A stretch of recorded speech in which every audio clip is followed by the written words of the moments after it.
NASA estimates more than 400,000 engineers, scientists and technicians were involved in the Apollo moon landings.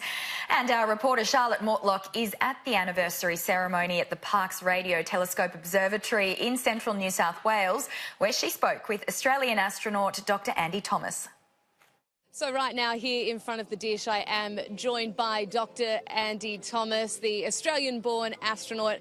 Andy, you've been to space some 4 times now, which is more than the rest of us. Can you tell me a little bit about what it was like going to space the first time and how nervous you were? Yeah, it's 4 times more than I ever thought I'd fly.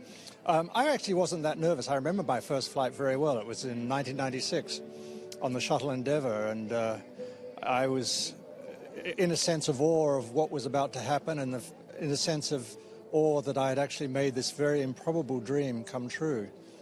And I was lying on my back in the shuttle on the launch pad, and I had a mirror. I could look out the window behind me, and I saw those engines light up and the flames and the exhaust, and felt that tremendous rush and thrust as we left the ground, and the ground then rushed away.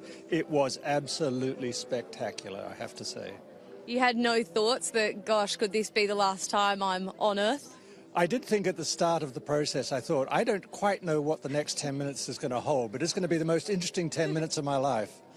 And I bet it was. And tell me a little bit about what you do while you're up there. How long are those trips and how do you occupy your time? A typical shuttle mission was about 10 days, and we had plenty of work to do. On my last 2 flights, we were doing assembly of the International Space Station, so there was a lot of work. We had to transfer a lot of equipment, a lot of supplies, and do a lot of assembly in the space station. My second flight, which was perhaps the most interesting one, was on the Russian Mir space station, where I lived for 20 weeks. And I had to learn Russian to do that, and I had to train to become a cosmonaut in Russia prior to that flight.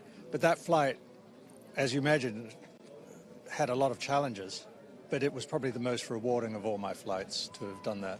20 weeks. What do you do? What are some of the normal things you do to pass the time? The normal things for recreation, we had movies, we had books, we had sort of TV, we had a very rudimentary email system, and you never get bored, and if you do, just go to the window and look out the window, because you'll always see a spectacular view, and it will always be different. You'll always see something new and exciting, no matter when you do it.